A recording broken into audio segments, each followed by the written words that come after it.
Okay, mind map को लेकर कोई क्वेश्चन? क्लियर? माइंड मैप के अंदर हम एक चीज को मेंशन करते हैं जब हमने कोई काम करना होता है और उसके आगे फिर हम ब्रांच आउट करते हैं। अफिनिटी डायग्राम हम जब यूज करते हैं जब हमने मल्टीपल चीजों पे साइमल्टेनियसली काम करना हो, एक ही वक्त में डिफरेंट चीजों के ऊपर अगर हमने आइडियाज जनरेट करने, तो फिर ऐसी सिचुएशन में हम 4 5 6 माइंड मैप बनाने के बजाय एक ही जगह अपनी चीजों को तरतीब से रखते हैं। एफिनिटी डायग्राम अच्छा जी, हाँ, अफिनिटी डायग्राम पे भी हम हैं। जरूरी नहीं होता कि आप कलर कोऑर्डिनेशन इनकी करो। ये बाय चांस मैंने इमेज उठाया हुआ तो ये कलर कोऑर्डिनेटेड है, इस तरह के इसमें बॉक्सेस बने हुए हैं। आप सिंपली अगर हेडिंग्स भी दे देते हो, रो और कॉलम्स बना लेते हो, तो वो भी इनफ रहता है कि आपने हेडिंग बोल्ड में कर, कैपिटलाइजेशन में कर दो, ताकि फौरन ही आपकी आंखों को वो नजर आ जाए, स्कैन कर ले आपकी आंखें विजुअली। और नीचे फिर आप अपना नॉर्मल फॉन्ट के अंदर जो है वो मेंशन कर सकते हो। आपकी मर्जी है कि इसको कलर्ड मार्कर से कर लो या ब्लैक और व्हाइट से भी कर लो तो भी चलेगा, एज लॉन्ग एज ये दोनों चीजें डिफरेंस रखती हो। ये कैपिटलाइज हो, ये थोड़ा बड़ा फॉन्ट में लिखने वाला बेशक थोड़े छोटे में लिखा हो ताकि पता हो, और ये अलग अलग हेडिंग्स आपकी बनी हुई हो ताकि आपने अगर काम करना है, फॉर एग्जांपल गोल्स की बात करनी है जी, गोल्स की बात हमने की थी मीटिंग के अंदर, क्या बात हुई थी गोल्स को लेकर, तो फौरन आंख आपकी गोल्स पर चली जाएगी, आप अपने विजुअली आंखों से अपने वर्ड्स को स्कैन कर सको।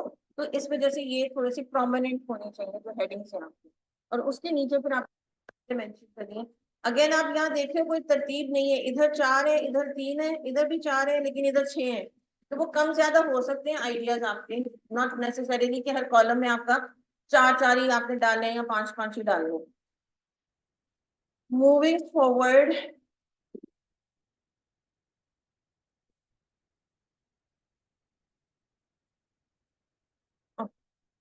आपका ये जो थर्ड वाला है that is your fish bone diagram.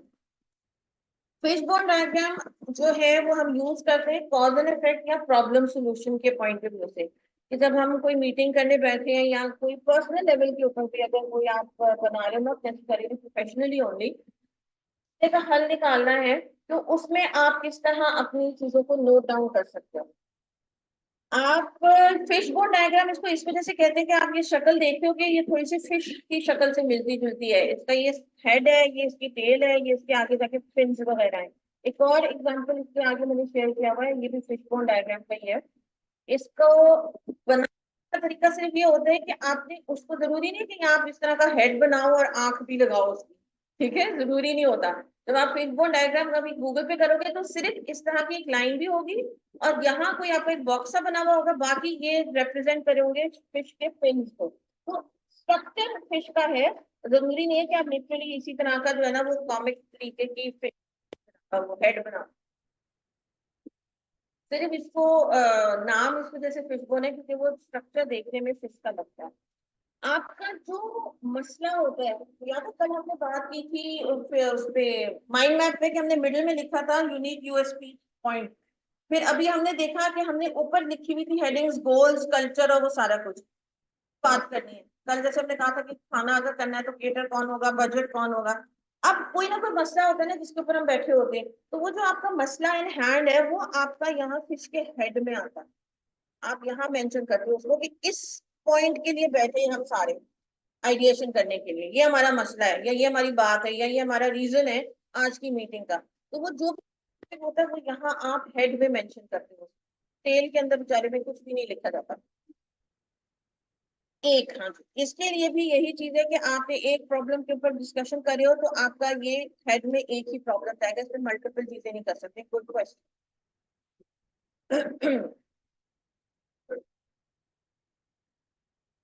The main purpose of this diagram is to determine the problem, कि प्रॉब्लम क्या है हमारा, उसके क्या सॉल्यूशंस निकल सकते हैं या क्या कॉजेस हैं जिसकी वजह से ये मसला हुआ है, और उसके हम हल क्या निकाल सकते हैं। तो ये बेसिकली उसके लिए यूज किया जाता है।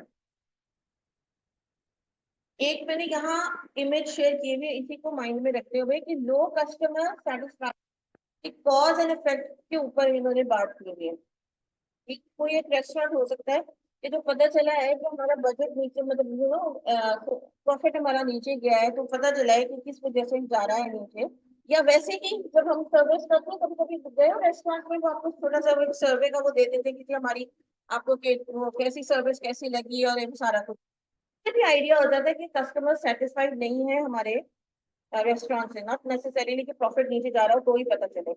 तो ये अगर हमें एक रेस्टोरेंट में काम करें और पता चला है कि हमारी कस्टमर जो सेटिस्फैक्शन है, हमारे यहाँ जो लोग आते हैं वो लो हो रही है, ज्यादातर लोग जो है वो एवरेज पे जा रहे हैं या पुअर के ऊपर हमारा दे रहे हैं, अच्छा कोई रिमार्क्स नहीं दे रहा, तब इसके ऊपर बैठ काम करना है टीम ने कि क्या रीजन है जिसकी वजह से हमारे कस्टमर जो है वो हमसे सेटिस्फाइड होकर नहीं जा रहे, आ रहे हैं लेकिन सेटिस्फाई होकर नहीं जा रहे। तो हमारा मसला क्या है वो हमने हेड की शक्ल में यहाँ लिखना है, लो कस्टमर सेटिस्फैक्शन, जिसके ऊपर आज हम बैठेंगे मीटिंग करने के लिए। तो जिस पॉइंट पर जिस टॉपिक पर हमने मीटिंग करनी होती है वो हमारा हेड में आता है। क्लियर है? उसके बाद अब हम ब्रेनस्टॉर्मिंग करेंगे, समझो ये सारा कुछ अभी एम्प्टी है, और अब हम बैठेंगे सारों से पूछने के लिए, 10 लोग बुलाए हैं या 5 लोग बुलाए हैं या जितने भी लोग बुलाए हैं, तो अब आपसे हमने अपनी अपनी राय दो कि क्या रीजन हो सकता है कि हमारी जो है ना सेटिस्फैक्शन कम जा रही है, कस्टमर्स हमारे खुश हो गए हमसे नहीं जा रहे। तो कोई बंदा बोल सकता है, आइडिया दे सकता है, हमारी प्राइसेस शायद हाई, इस वजह से जो है ना आगे जो हमारे कंपेटिटर्स हैं वो जरा यही चीजें सस्ती में दे रही हैं हमारी, अब उनको पहले तो सही लगती थी लेकिन अब उनको जो है ना वो प्राइसेस शायद हाई लग रही है, वो एक आपका कॉज हो सकता है उसका। फिर आपने दूसरा कोई बता रहा है कि जी पुअर सपोर्ट, यानी कि आपकी जो ऑनलाइन सर्विसेज वगैरह हो सकती है कि उतनी सपोर्ट नहीं मिल रही है जितनी पहले मिली जाती थी, तो अब वो उसकी कंप्लेन कर रहे हैं कि जब हम ऑर्डर प्लेस करते हैं ऑर्डर कुछ का कुछ आ जाता है, या ऐसा आपके जो है ना वो कॉल करते रहो तो आपके नंबर बिजी जा रहे होते हैं तो आपसे बात नहीं होती, कोई इस तरह की आपको पूरा सपोर्ट मिल रही है।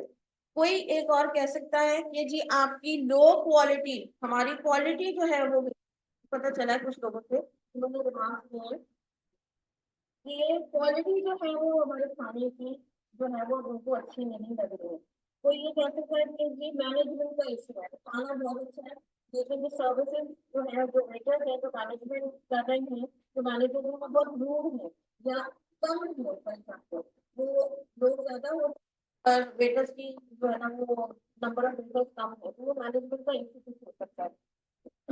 ये कुछ इस तरह के हम जो है ना वो लेकर बैठते हैं और फिर उन मसलों को, अब जैसे किसी ने कहा कि जी हाई प्राइस है, तो अब आपसे आपने अगर कहा है तो हम आपसे पूछेंगे कि आप क्यों कह रहे हो कि हाई प्राइस है, क्यों हमने हाई प्राइस की हुई है। अगर फॉर एग्जाम्पल हम एक चीज 1000 में कर रहे थे तो हमने वो 1250 में, अब बॉस को पता चला है कि जी 1000 वाली चीज हमने तो 1250 की लगा दी है मेन्यू में, तो वो क्यों लगा दिए, तो वो आप ये राय दे सकते हो कि प्राइस इस वजह से हाई करनी चाहिए, रॉ मटेरियल कुछ रिसोर्सेज यानी कि कुछ लिंक शेयर किए हैं, if you guys want to go through them, अपने ओन पर कुछ थोड़ा पढ़ना चाह रहे हो तो ये क्लिकेबल होंगे, जब आप अपनी फाइल ओपन करोगे तो ये डिफरेंट वेबसाइट्स के ऊपर आपको ले जाएंगी, if you want to have a deeper like study on brainstorming या ideation। कंपल्सरी नहीं है, जस्ट फॉर यू गाइस के जिसको जरा ज्यादा पढ़ने का शौक है। अच्छा जी, before we to the drafting section, मुझे ये बताइएगा part 1 of the writing process वो क्लियर है जिसके अंदर हमने प्लानिंग करनी होती है, हमें पीआरसीएम का माइंड में रखना है, पर्पस को, रिसीव कंटेंट को और मीडियम को। इस अगर जब आप वो वाली फाइल होगी ओपन करोगे घर जाके, जो भी मैंने आप लोगों के साथ शेयर की है जिसका नाम पीआरसीएन और समथिंग है, उसके अंदर पीआरसीएन थोड़ा सा डिटेल में भी है, अगर उसको थोड़ा सा एक्स्ट्रा पढ़ना चाहो तो वो आप लोग उसको भी देख सकते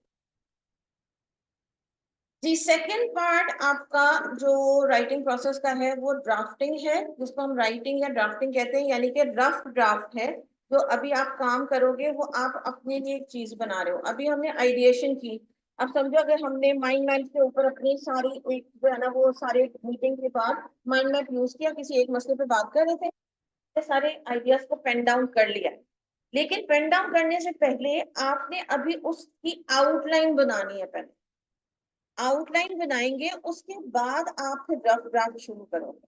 आप समझो कि ये स्टेप बाय स्टेप का प्रोसीजर हो रहा है कि कहने को आप पेन उठाओ और लिखना शुरू कर दो, that can be an option, लेकिन उसमें गलतियों की गुंजाइश ज्यादा जो है ना चांसेस होंगे कि गलतियां ज्यादा होंगी, क्योंकि प्लानिंग नहीं की भी, बस पेन उठाया या सिस्टम ओपन किया और लिखना शुरू कर दिया। अभी हमने आइडिएशन की, अपना एक तरतीब से अपनी चीजों को एक जगह नोट डाउन कर लिया है। उसके बाद अब हम, क्योंकि हम माइंड मैप है वो बना हुआ है या अफिनिटी डायग्राम है, उसमें से एक एक चीज उठाना फिर लिखना मुश्किल हो सकता है। उसके लिए पहले हम आउटलाइन बनाएंगे। इसलिए बनाएंगे क्योंकि अब हमें ये तो पता होना चाहिए कि हमने फर्स्ट पैराग्राफ में किस चीज को मेंशन करना है, सेकंड पैराग्राफ में किस चीज को मेंशन करना है, थर्ड में किन किन चीजों को मेंशन करना है। एक को करना है, दो को करोगे, या हमारा सेकेंडरी इंफॉर्मेशन क्या होगी। तो अभी जब हम अफिनिटी डायग्राम की अगर मैं बात करूँ कि खाने पे अगर हम लोग कर रहे हैं कि यहाँ फेयरवेल पार्टी देनी है, अकाउंट्स डिपार्टमेंट और जो वेन्यू डिसाइड करेगा वो अलग होगा, जो इन्विटेशन देगा वो अलग होगा, समथिंग लाइक दैट। तो अब हमें कैसे पता चलेगा कि मैंने इनविटेशन को फर्स्ट पैराग्राफ में डालना है, कि मैंने जो है वो वेन्यू वाले सेक्शन को फर्स्ट पैराग्राफ में डालना है बॉडी पैराग्राफ में, या मैंने अकाउंट्स वाले को पहले डालना है। तो इसलिए हमें आउटलाइन बनानी पड़ेगी। अभी हमने पॉइंट्स बना लिए, कर लिया है, 50 पॉइंट्स बनाए थे, अब हमारे हाथ में बस सिर्फ 10 पॉइंट्स हैं। अब उनको हमने फिल्टर भी कर लिया। 10 पॉइंट्स को किसी तरतीब से लिखना है ना, कि बस ऐसे इधर उधर कहीं अगेन बेतरतीबी। जब हम आइडिएशन में नहीं कर सकते तो बेतरतीबी राइटिंग में भी नहीं कर सकते, कुछ का कुछ हम इधर उधर नहीं लिख सकते। इसलिए पहले हमें आउटलाइन बनाने की जरूरत है।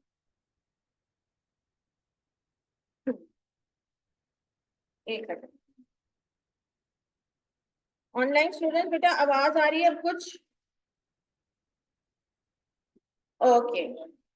In this step, you should organize your ideas by creating a cluster or an outline, ताकि आपकी सहूलत बने। फॉर एग्जाम्पल अगर हम यहाँ लेते हैं कि आउटलाइन कुछ बन सकती है, यानी एक एग्जाम्पल है, हर बंदा अपने तरीके से बना सकता है, सिर्फ अपने अपने आइडियाज को डिफ्रेंशिएट करना है।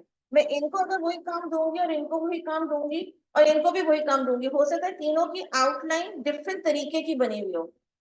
चीजें वही होंगी जो हमने डिसाइड किया हुआ था, वेन्यू, अकाउंट और इनविटेशन कौन देगा, खाने में क्या होगा, मेन्यू क्या होगा, चीजें वही होंगी, लेकिन बनाने के तरीके डिफरेंट हो सकते हैं। वो बिल्कुल एब्सोल्युटली फाइन है, क्योंकि वो तो हम अपने लिए बना रहे हैं, हमने सामने वाले को आउटलाइन थोड़ी देनी है। तो वो हम अपनी सहूलत के हिसाब से बनाएंगे, एज लॉन्ग एज वो एक ऑर्गेनाइज तरीके की हो। कि अगर वो पहले कह रहे हैं कि मैंने वेन्यू के बारे में मेंशन करना है, तो वेन्यू से रिलेटेड ही चीजें हो। वेन्यू की हेडिंग हम यहाँ दे देंगे मेन आइडिया की जगह, जहां यहाँ लिखा हुआ मेन आइडिया वेन्यू। उसके बाद अब वेन्यू में क्या डिसाइड हुआ था हमारी मीटिंग के दौरान, कि जी फॉर एग्जांपल गार्डन टाउन के अंदर फलाना कोई एक शादी हॉल है, वहां करेंगे, या XYZ रेस्टोरेंट में करेंगे, वो सारे वेन्यूज को वो यहाँ मेंशन करेंगे। उसके बाद ये, ताकि उनको पता हो कि जब मैंने पैराग्राफ करना है, पैराग्राफिंग लिखूंगा, तो मेरे इंपॉर्टेंट पॉइंट्स यहाँ ऑलरेडी बने हुए। इन पॉइंट्स को अब मैंने रफ ड्राफ्ट को पैराग्राफ की शक्ल बना दूं। ये मेरे पॉइंट्स यहाँ मेंशन है, ठीक है। अब पॉइंट्स भी उठा के हम किसी को नहीं दे सकते, तो आपने एक पूरा एक सही तरीके का डॉक्यूमेंट बनाना है। तो इन पॉइंट्स को अब हम पैराग्राफ और सेंटेंसेस की में डालेंगे और फिर हमारा डॉक्यूमेंट बन जाएगा। तो ये मजीद हमारी सहूलत के लिए, ताकि हम हमसे कम गलतियां हो। तो आउटलाइन बनाना इस वजह से बहुत ज्यादा जरूरी है। क्लियर है? आउटलाइन क्लियर है कि क्यों जरूरी है? हमारी अपनी सहूलत के लिए, और ये आपकी पर्सनल और प्रोफेशनल लाइफ दोनों के लिए बहुत इंपॉर्टेंट है। कम से कम गलतियां होंगी, बॉस से कम डांट पिटेगी, टाइम भी बचेगा। आपने जो टेस्ट है वो अब सॉल्व करके भेज, मैंने टेस्ट कौन सा भेज दिया गलती से? एक मिनट बेटा, which test are you talking about? और एक और आपको प्री चैप्टर 1 की स्लाइड्स भेजी हैं, टेस्ट तो कोई भी नहीं है। रीचेक करें, come back to me please, message कीजिए मुझे व्हाट्सएप पे। ओके। ड्राफ्टिंग का मतलब क्या होता है?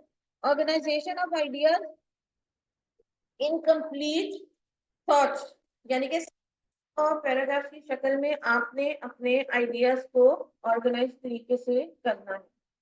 वहां क्योंकि पॉइंटर्स बने हुए थे, तो अब जैसे ये समझो कि ये मैंने हेडिंग में पॉइंटर एक बनाया था कि इस स्लाइड के अंदर मैंने बात करनी है। तो अब जारी बात है कि मैं सेंटेंस की शक्ल दूंगी तो कुछ आगे जाके चीज समझ में आएगी ना। तो इस तरह आपने पॉइंटर्स बनाने हैं अपने आउटलाइन में, लेकिन जब आप ड्राफ्ट बना रहे हो अपना, तो वो आपको उसको सेंटेंसेस और पैराग्राफ की शक्ल में बनाना है,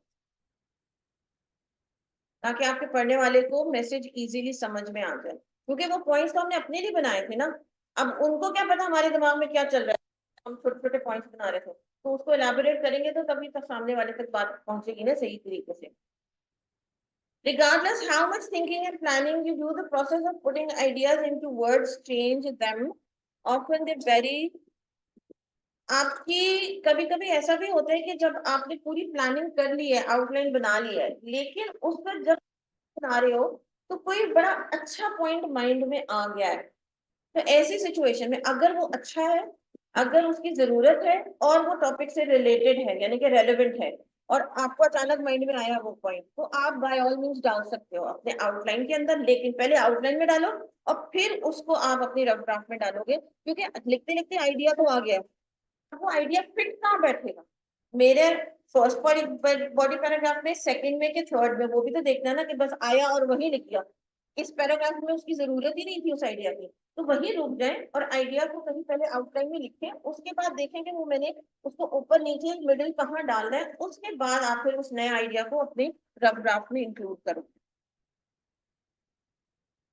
कभी कभी लाइफ में भी ऐसा होता है ना कि जो चीजें प्लान की होती हैं वो थोड़ी सी पाथ से हटकर कुछ की कुछ हो जाती है, तो वो ऐसा वाला है कि प्लानिंग की नहीं होती है, लेकिन लिखते लिखते कोई चीज माइंड में ऐसी आ गई है तो उससे नहीं आई थी और बहुत इंपॉर्टेंट है, रेलिवेंट है, और सामने वाले को बेहतर तौर पर आपका मैसेज समझ में आ जाएगा, तो by all means you can add that point.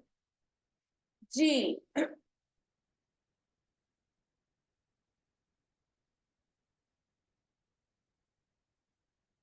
Rough draft जो होता है वो आपके लिए होता है, वो कभी आप प्रिंट नहीं करते हो, और डेफिनेटली अपने रिसीवर को तो सेंड करते ही नहीं हो, क्योंकि अभी उसमें गलतियों की गुंजाइश है, आपको उसको रीचेक करना है, अपने ही काम को खुद करना है या लोगों से कराना है, वो भी हम आगे जाके देखते हैं, डिपेंड ऑफ काम पे। तो ये रफ ड्राफ्ट अभी हमने लिख लिया है, आपने अपनी आउटलाइन के साथ उसको बाद में चेक करना है, रीचेक पर जब वाले सेक्शन में आएंगे तो जो जो चीजें मैंने आउटलाइन में मेंशन की थी, जो मेरे प्लान में शामिल थी, मैंने वो डाल दिए कि नहीं डाल दिए, कोई एक्स्ट्रा तो नहीं डाल दिया या इरेलीवेंट वगैरह, तो ये अभी आपके लिए ही है ये rough draft, it can not be sent to the receiver.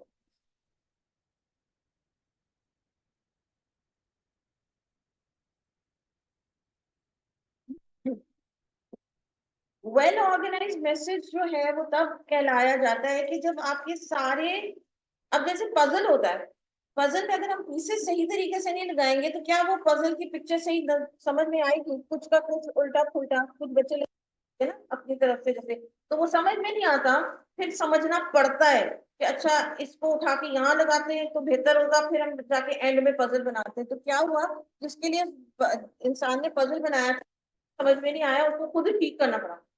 तो ऐसे सिचुएशन में अगर हम सामने वाले को मैसेज भेज देते हैं, लेटर वगैरह, और वो या तो आपको बुलाएंगे या ईमेल करेंगे कि अगर आपके क्लाइंट को क्योंकि ये चीजें समझ नहीं आई है, हाईलाइट करके वो भेज देते हैं कि ये पॉइंट समझ नहीं आया, ये क्या चीज आपने लिख दी है, या फिर कुछ लोग होते हैं अपना ही टाइम इन्वेस्ट करते हैं और खुद समझने की कोशिश करते हैं तो सामने वाले ने क्या लिखा था, तो वो भी गलत चीज है दोनों, कि वो अगर आपको नेगेटिव फीडबैक कि जी ये चीजें करेक्ट करके भेजे, हमें समझ में नहीं आई है, तो भी गलत है, और अगर वो खुद बेचारा पढ़ने समझने की आपकी पजल्स को है सही करने की कोशिश करे तो भी गलत चीज है।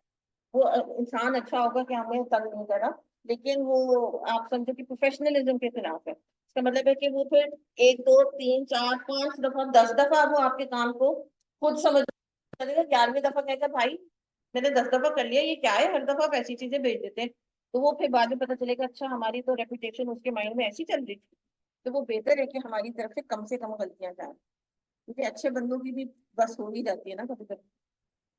अनऑर्गेनाइज मैसेजेस क्यों बुरे होते हैं कि they lead to misunderstanding, misinterpretation हो सकती है, और कभी कभी बड़े नौयत के ऊपर आप टाइज भी टूट जाते हैं, यानी कि आपकी क्लाइंटेज आपके हाथ से निकल सकती है अगर आपकी कम्युनिकेशन अच्छी ना हो।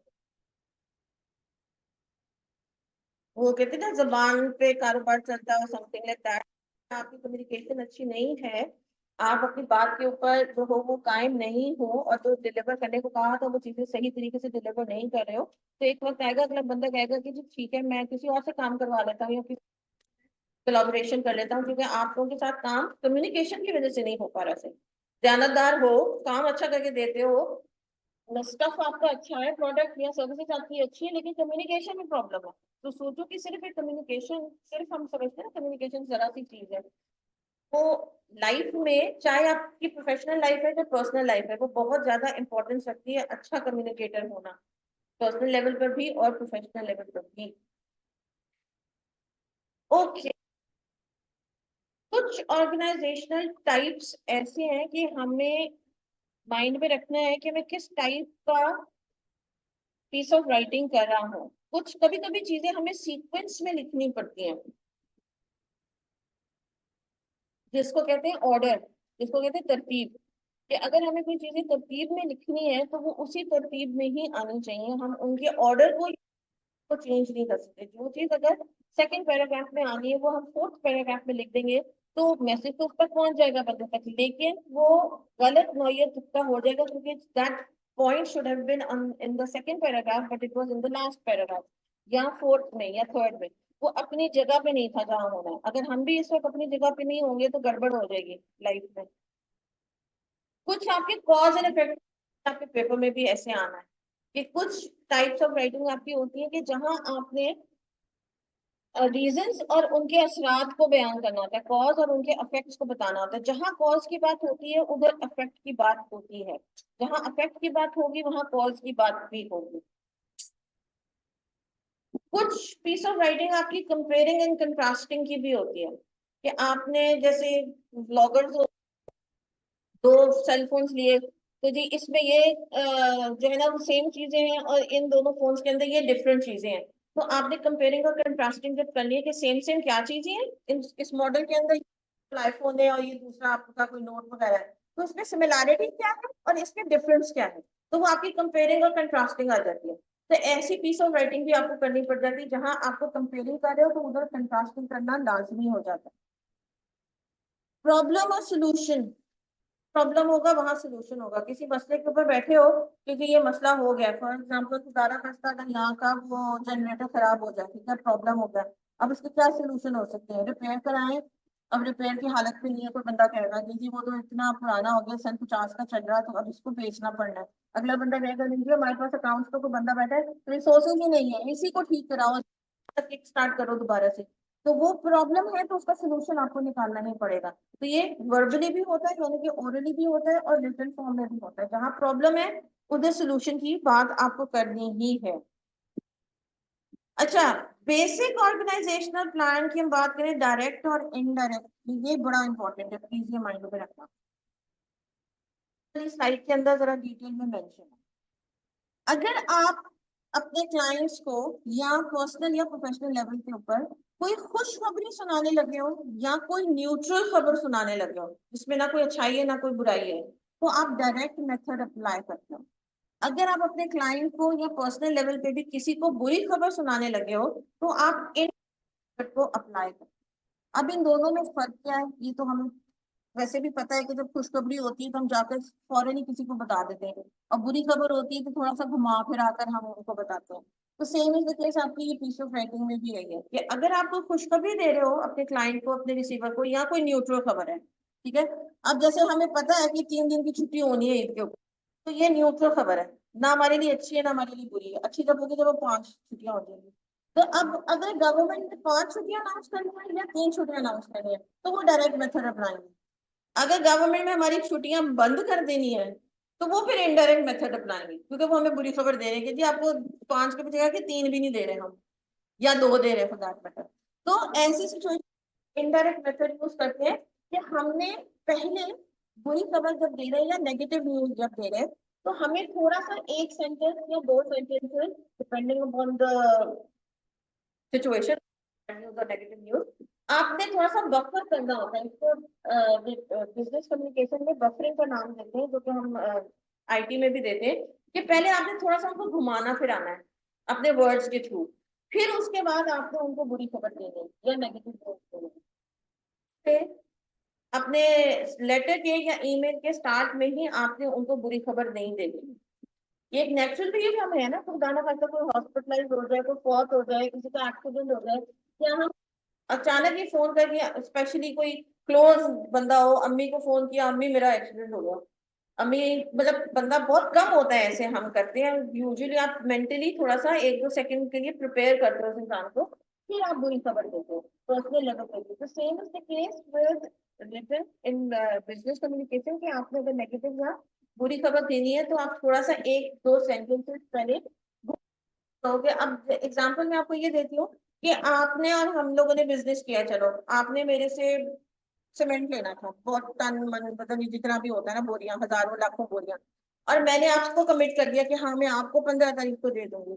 अब मुझे पता चला है कि मैं ईद की छुट्टियां हो गई, ये हो गया वो हो गया, मैं अब आपको 25 या 28 को दूंगी। तो आपने तो अपना माइंड बनाया था 15 तो मुझे बोरियां मिल जाएंगी, तो मैं फलाना काम ईद से रहना होता है। तो आपके लिए तो ये नेगेटिव न्यूज हो जाएगी, ठीक है, आपका प्लान और सारा कुछ हिल जाएगा।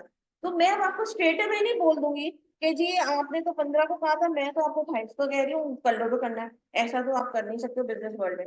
तो आप पहले उनको जो है ना वो अपना सिचुएशन बताओगे, या आप अगर उनसे के साथ पहले भी बिजनेस कर चुके हो तो आप उनको थोड़ा सा उसका रेफरेंस दोगे, हवाला दोगे कि जी आपके साथ पहले भी हम काम कर चुके हैं, अच्छा काम आपके साथ रहा है, पेमेंट भी टाइम पे हो जाती है, हम भी डिलीवरी टाइम पे कर देते हैं, we have a good relationship and all that. मगर कभी कभार ऊंच नीच हो जाती है, तो unfortunately this time we regret to inform you that you to deliver on 15th and all that. तो वो आप पहले उनके माइंड में थोड़ा सा पॉजिटिव इमेज बनाते हो अपना और अपनी कंपनी का, and then you break that negative news, ताकि उनके ऊपर एकदम गम की तरह वो चीज ना हो और वो गुस्से में ना आए, वो कहेंगे यार हाँ कि हर किसी के साथ हमारे साथ भी हो सकता है, फलाने बंदे को भी तो हमने महीने बाद पेमेंट की थी, इनके साथ भी अगर इशू हो गया तो चलो ठीक है, ये आपका वन ऑफ द सीज आता है कंसिडरेशन वाला। तो आप कहोगे अच्छा चलो ठीक है, मसला तो होगा हमें लेकिन हम चलो हैंडल कर लेते, कोई बात नहीं, रादर देन दैट कि आप अब्रप्टली पहले ही सेंटेंस में उनको बुरी खबर दे दो, तो वो उनके लिए ज्यादा शॉकिंग भी होगा और वो खुद कंसिडरेट भी नहीं होंगे। वो ये भी नहीं सोचेंगे कि हाँ हो गया, बात जेन्युइन कर रहा है, हाँ ये है वो है।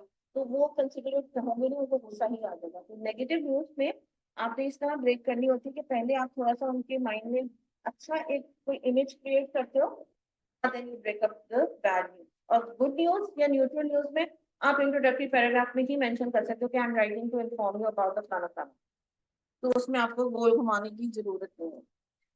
ऑनलाइन कैंपस क्लियर है, डायरेक्ट इनडायरेक्ट मेथड ये भी ब्लैंक में आ सकता है, आई मीन एमसीक्यू में आ सकता है, अगले test not in this test, Eid के बाद। When are you getting off from here? Friday, बस। Oh, no. जी, पॉइंट्स टू पॉन्डर मीन्स कुछ पॉइंट्स जो माइंड में रखने की जरूरत है, जो इम्पोर्टेंट पॉइंट्स है व्हाइल यू आर ड्राफ्टिंग। कुछ पॉइंट्स को माइंड में रखने की जरूरत है हमें जब हम अपने आउटलाइन को पैराग्राफ इसकी शक्ल दे रहे हैं। Don't pay attention to such things as spelling and this, यानी कि जब ड्राफ्टिंग कर रहे हो तो स्पेलिंग्स को अभी नजर में ना लाओ कि मेरी स्पेलिंग की मिस्टेक तो नहीं होगी। ये रीजन ये है कि आपका फ्लो नहीं टूटना चाहिए। जो आउटलाइन में है, जो माइंड में इस वक्त लिखना चाह रहे हो, सेंटेंस कंस्ट्रक्ट कर रहे हो, अपने माइंड के अंदर क्रिएट कर रहे हो, उसमें रुकावट नहीं चाहिए। मैंने कहा डाला तो नहीं डाला, मैंने स्पेलिंग गलत तो नहीं होगी, उस वक्त फ्लो में लिखते चले जाओ अपने आइडियाज को, ताकि आपके बीच में रुकावटें या जर्ट्स ना आए। एंड में हमने ये काम करना ही है जो लास्ट आपका राइटिंग प्रोसेस का है। तो इस सेकेंड स्टेज के ऊपर you just keep on writing what ever you have planned, and इसके ऊपर इन चीजों के ऊपर आपने नजर नहीं रखनी कि स्पेलिंग वगैरह ठीक है, कैपिटल है कि नहीं किया, एंड ऑल दैट। ये ड्राफ्ट जो है वो अभी राइटर के लिए है, कीप दैट इन माइंड कि इसमें गलतियां अगर मैं कर रहा हूँ तो कोई मसला नहीं है, क्योंकि ये मैं अपने लिए ही बना रहा हूँ, मैंने सामने वाले को तो अभी देना नहीं है। It is called the writer centred draft.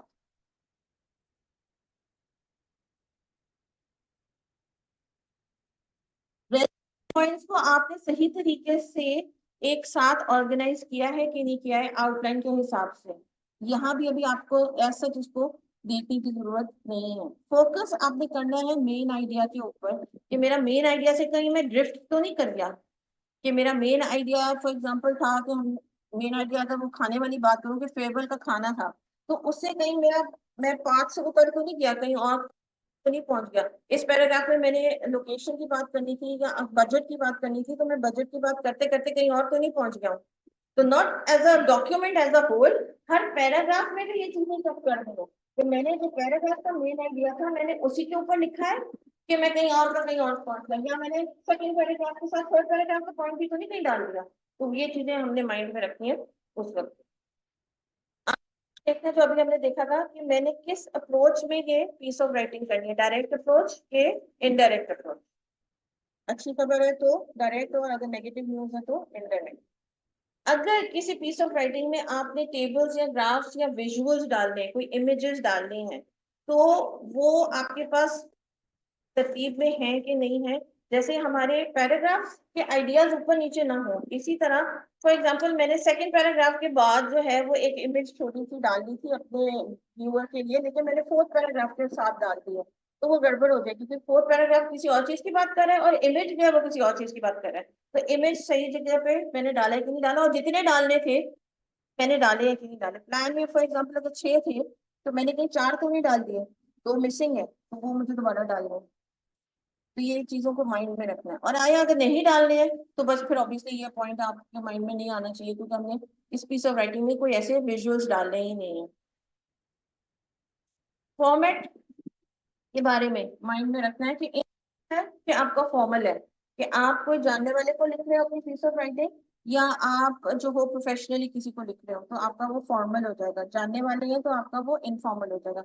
उसी हिसाब से फिर आप अपनी टोन को, अपने वर्ड चॉइस को यूज कर सकते हैं। आई एम नॉट सेइंग कि you can be like abusive और बैड लैंग्वेज यूज करो या फाउल लैंग्वेज यूज करो।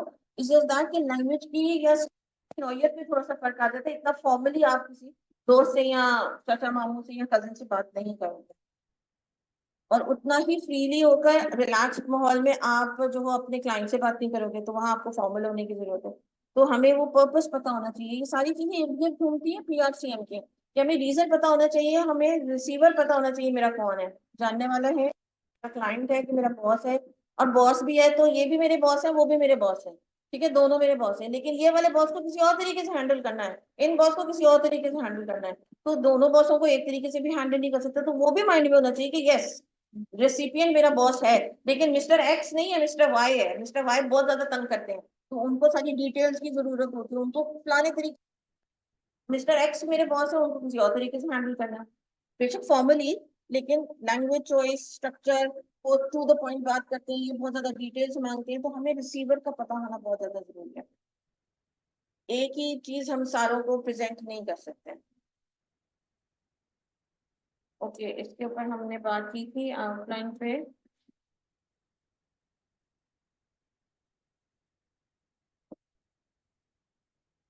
जी मरियम बेटा, टेस्ट की कंफ्यूजन दूर हुई आपकी? मैसेज कीजिएगा मुझे। फायदे क्या होते हैं अगर हम आउटलाइन बनाते हैं तो? बिल्कुल, एक ऑर्डर मिल जाता है कि मैंने 1 पे ये, 2 पे ये, 3 पे ये, 4 पे ये लिखना है। आइडियाज जो है वो आपकी एक साथ कपल्ड अप हो जाते हैं, एक साथ आप उनको आइडियाज को एक जगह प्रेजेंट कर देते हो कि मेरे इस पैराग्राफ के अंदर मैंने ये 4 बातें लिखी हैं, और उन 4 बातों को मैंने डाल दिया। अब इन 4 बातों को मैंने सेंटेंस की शक्ल देकर पैराग्राफ बना लेना। तो आप एक जगह रख लेते हो उस चीजों को कोने के अंदर। A conceptual design of an overall organization of the test। आप एक खाका सा, एक इमेज सी बन जाती है कि ओके मैंने ऑर्डर में लिखी है चीजें, तो जब मेरा ड्राफ्ट बनेगा तो कुछ ऐसी शक्ल का होगा। तो एक काइंड ऑफ कॉन्टेक्चुअल इमेज आपके माइंड में बन जाती है कि इस तरह ऑर्गेनाइज होकर मेरी चीज जो है वो दिखेगी जब वो पीस ऑफ राइटिंग की शक्ल में आएगी। इस वक्त आपको एक मौका मिलता है to think things through before actual message, यानी कि ओके बेटा ठीक है, जरा मैं चेक कर लूंगी क्या आपको पता चल कि अभी आपने एक्चुअल ड्राफ्टिंग भी स्टार्ट नहीं की है, लिखना भी शुरू नहीं किया है। अभी भी आपके पास एक मौका है कि दोबारा सोच लें, पीआरसीएम को माइंड में रखते हुए, कि मैंने ये जो सारी चीजें अपनी आउटलाइन में डाली है, यही मुझे यही डालनी चाहिए, कोई चीज ऐड और रिमूव तो नहीं करनी, कोई चीज ऐसी तो नहीं लग रही है कि एक्स्ट्रा हो रही है। अगला बंदा आ गया, वही मेरा मिस्टर एक्स जो है वो कहते हैं टू द पॉइंट बात करो, ये तो ऐसे लग रहा है कि मैंने अपने बॉस वाई के लिए बना दी, इतनी डिटेल है, इसका मतलब है मुझे इसमें से कुछ चीजें निकालनी पड़ेंगी, या कुछ इस तरह कोई चीज डालनी पड़नी है। तो वहां आपके पास अगेन अभी एक चांस है कि आउटलाइन को भी आप रीचेक कर लो बिफोर योर एक्चुअल मैसेज। तो ये फायदे हैं आपके आउटलाइन बनाने के। List the main ideas on pointers and rank them। Rank them का मतलब है कि फर्स्ट पैराग्राफ में मेरा क्या चीज आएगी, सेकंड पे क्या चीज आएगी। अब वो 1 2 कर सकते हो, आप ABCD कर सकते हो, रोमन 1 2 कर सकते हो, वो आपकी। Broadly distribute the outline into introduction, body and conclusion. ये बहुत ज्यादा इंपॉर्टेंट है कि जब आप आउटलाइन बना रहे हो कोई भी पीस ऑफ राइटिंग, आपकी 3 हिस्सों में डिवाइड होती है। उसका स्टार्ट होता है, उसका मिडिल होता है, उसका एंड होता है। जैसे हमारी लाइफ का स्टार्ट है, ये हमारा मिडिल चल रहा है, और जब हम फोर्थ हो जाएंगे तो वो हमारा एंड हो जाएगा। तो वो जब लाइफ का ये है, तो फिर सारी बात है कि राइटिंग का भी आपका यही चीज है, किसी भी पीस ऑफ राइटिंग का। आई एम नॉट सेइंग कि लेटर राइटिंग है, ईमेल है, कोई भी आर्टिकल लिख रहे हो, तो बुक होती है, उसका स्टार्ट होता है, एंड नहीं होता, जब चलता है चले जाता है। तो ये चीजें हमने माइंड में रखनी है कि मेरी piece of writing is it divided properly into 3 sections broadly. अब उन सेक्शंस के अंदर मैंने क्या लिखना है वो आपकी सब कैटेगरी में आ जाएगा, लेकिन ब्रॉडली मेरा ये आउटलाइन क्या ये डिफरेंशिएट कर रहा है कि ये सेक्शन इंट्रो का है, ये सेक्शन मेरी आउटलाइन में बॉडी मैटर है, और ये सेक्शन मेरा आउटलाइन में कंक्लूजन का है। क्या ये 3 चीजें डिफरेंशिएट हो रही है मुझे विजुअली, या मैं किसी को दिखाऊंगा तो वो आगे कह देगा कि हाँ साफ साफ नजर आ रहा है ये इंट्रो के बॉडी मैटर है क्योंकि इसमें सारी एक्सप्लेनेशन है, और ये कंक्लूजन सेक्शन लग रहा है क्योंकि इसमें तुम दोबारा मेन पॉइंट्स को जो हो वो रीराइट कर रहे हो। तो कोई तीसरा बंदा भी ये डिफरेंशिएट कर सकता है मेरे अलावा भी। तो ये चीजें जब हम ब्रॉडली कर लेते हो तो आपका एक कंफर्मेशन हो जाती है, क्योंकि मैंने अपने आउटलाइन को 3 डिफरेंट हिस्सों में डिवाइड कर लिया। और उसके बाद इंट्रो में मैंने क्या लिखना है वो उसी के साथ आप लिख बना करके, इंट्रो में मैंने ये 2 3 पॉइंट्स को मेंशन करना है। एक्सप्लेनेशन के अंदर आप हमेशा ज्यादा बातें करते हो, प्लीज पीस ऑफ राइटिंग में ये माइंड में रखना। इंट्रो का मतलब है इंट्रोडक्शन या इंट्रोड्यूस, सिर्फ आप अभी इंट्रोड्यूस करा रहे हो इस चीज को, आपने डिटेल इंफॉर्मेशन इंट्रोडक्टरी पैराग्राफ में नहीं देते, चाहे कोई भी पीस ऑफ राइटिंग हो, क्योंकि उसके लिए पूरे बॉडी सेक्शन होता है के अंदर, वो चाहे पेजेस की शक्ल में हो चाहे पैराग्राफ की शक्ल में हो। 10 पेजेस लिखने हैं या 3 पैराग्राफ लिखने हैं, वो body section is given to you for the explanation. तो इंट्रो में एक्सप्लेनेशन नहीं देते हैं। टॉपिक सेंटेंस क्या होते हैं उसके ऊपर हम बाद में बात करेंगे। वो topic sentences in logical sequence and सब बुलेट पॉइंट्स। अभी पीछे आपने मेन आइडिया लिखोगे, फॉर एग्जांपल वेन्यू क्या है या मेन्यू क्या है, उसके नीचे 1 2 3 मेन्यू में अभी हमने डिसाइड किया था कि जी XYZ खाना होगा, फिर चावल होंगे एंड ऑल दैट, तो वो आपने जो है ना वो सीक्वेंस के अंदर उसमें लिखा। Okay, we going to end here, फिर हम कल इंशाल्लाह थर्ड स्टार्ट करते हैं। अभी कोई क्वेश्चन, क्योंकि बहुत ज्यादा ना हो जाए, ओवरवेल्म ना हो जाओ।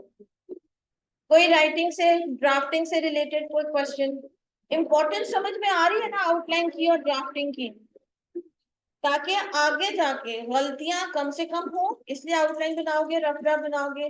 और फिर आर्टिकलशिप की अगर मैं बात करूँ तो बहुत से तो वो ये चाह रहे हैं कि ये चीजें आप लोग यहाँ से सीखते जाओ, वहां वो आपको ये ट्रेनिंग नहीं देंगे। वो आपको आप लोगों की जो टैक्स है, ऑडिट है, और जो वो वाली ट्रेनिंग देंगे। कम्युनिकेशन की ट्रेनिंग वो अभी से स्टार्ट उन्होंने कर दी, फिर आगे जाके PPE में उसको दोबारा से रिवाइज करवाते हैं। तो वो ये चाह रहे हैं कि आप ये सीखे सिखाए आओ, आपका यहाँ जैसे सर ने भी कहा था बैठना, टाइम को इन्वेस्ट करना जाया नहीं जाना चाहिए। दैट इज द रीजन वो स्टेप बाय स्टेप आप लोगों को आईकैट वाली चीजें बता रहे हैं कि जब बच्चे हमारे पास आए, क्यों बच्चे कुछ सिलेक्ट हो जाते हैं कुछ नहीं हो पाते हैं ऑल दैट, क्योंकि वो इन चीजों की इंपॉर्टेंस को समझ रहे होते हैं, अपने अंदर थोड़ी सी मेंटली फिजिकली और अपेरेंस वाइज आ रहे होते हैं slow and study. By the time पे वो आर्टिकलशिप तक पहुंचे तो वो वैसे वो बच्चे जो आईकैप वालों या उन फॉर्म्स को जो बच्चे चाहिए। तो अगर हम आज भी ऐसे ही हैं और 4 साल बाद 5 साल बाद जब आप लोग ये आर्टिकलशिप करनी है हम तब भी वैसे ही होंगे, तो समझो कि भाई हमने ये 4 साल 5 साल पढ़ तो लिया है, लेकिन अच्छी वो अपने आप को प्रेजेंटेबल नहीं बना सके, हमने सारे चेंजेस नहीं लेके आए। पढ़ाई सारी हमें पता है। अभी भी कोई क्वेश्चन पूछ लो 5 साल बाद, तो अभी PRC का भी मैं बता दूंगा, आप कहोगे 5 साल बाद मैंने क्या सीखा था मिस से।